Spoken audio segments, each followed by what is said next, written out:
सुगंधा और उसकी सास कांता के बीच एक अजीब सी जंग रहती थी। ये जंग थी किचन में कौन ज्यादा अच्छा काम करेगा और घर के सदस्यों के दिल जीतेगा। और उनकी इस जंग में हमेशा कुर्बान होते थे उनके दोनों पति। कैसे? आइए देखते हैं इस किचन पॉलिटिक्स की कहानी में। एक दिन किचन में, माँ जी, आज मैं बना रही हूँ मेथी की सब्जी। इस खाने से घर वालों के पेट की सारी समस्या खत्म हो जाएगी। और मैं बना रही हूँ तड़के वाली छाछ, जिसे पीते ही गैस की समस्या कभी नहीं होगी। दोनों अपने अपने खाने को लेकर टेबल पर पहुंच जाती हैं।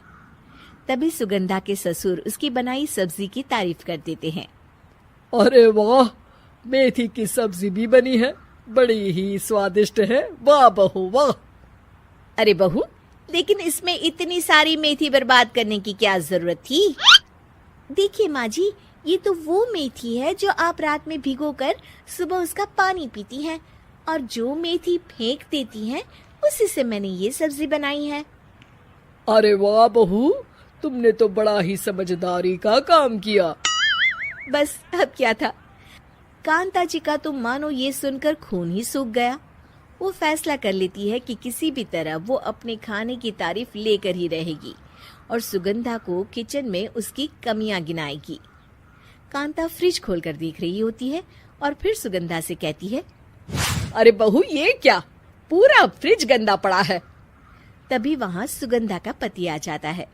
वो सुगंधा को डांट कर कहता है, सुगंधा, तुम्हें कितनी बार कह रखा है कि वायरस फैल रहा है, साफ सफाई का पूरा ख्याल रखना है, लेकिन तुम किचन में इतनी गंदगी रखोगी तो कैसे चलेगा।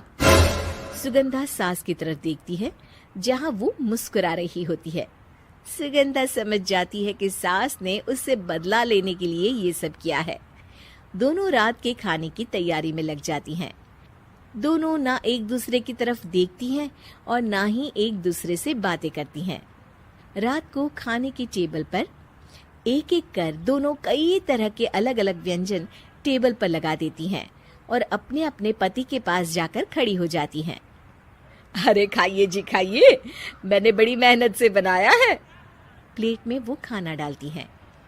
सुगंधा भी दोनों की प्लेट में खाना डालते हुए कहती है, बड़ी ही मेहनत लगी है इस खाने को बनाने में। हाँ, दोनों को ना चाहते हुए भी सारा खाना खाना पड़ता है। कहीं दही तो कहीं मलाई तो कहीं मसाला। और इन सब के बाद दोनों बड़ी ही मुश्किल से अपने कमरे में सोने जाते हैं। लेकिन अगली सुबह सुगंधा का पति चिल्ला रहा होता है, हाय रे, हाय मेरा तो पेट खराब हो गया। हाय माँ, बहुत दर्द हो रहा है। तो वहीं कांता के कमरे से भी कुछ ऐसी ही आवाज आने लगती है। हे भगवान, इस सास बहू की लड़ाई हमारी जान लेकर रहेगी। जाओ कोई डॉक्टर को बुला कर लाओ। डॉक्टर आते हैं।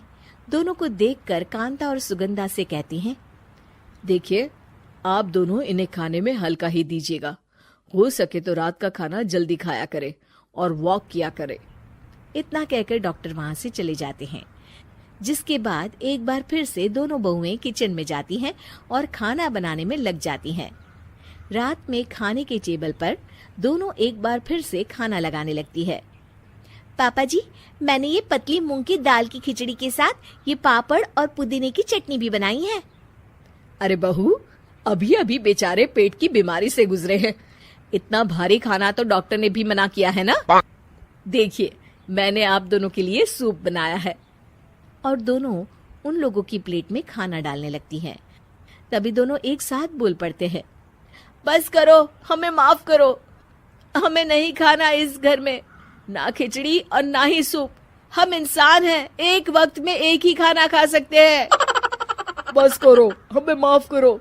हमें नहीं खाना इस घर में, ना खिचड़ी और ना ही सूप। हम इंसान हैं, एक वक्त में एक ही खाना खा सकते हैं। इतना कहकर वो दोनों वहां से चले जाते हैं। कहानी का अंत। आप लोग उम्मीद कर रहे होंगे कि अंत में सब ठीक हो जाएगा। नहीं जनाब, अगर सास बहू के बीच सब ठीक हो जाए तो आप ये सीरीज देखे ही क्यों? तो मजा लीजिए इस चैनल में सास बहू से जुड़ी कहानियों का, क्योंकि ये ऐसा रिश्ता है जिसकी मिठास उसकी खटास में हमेशा ज्यादा ही रहती है।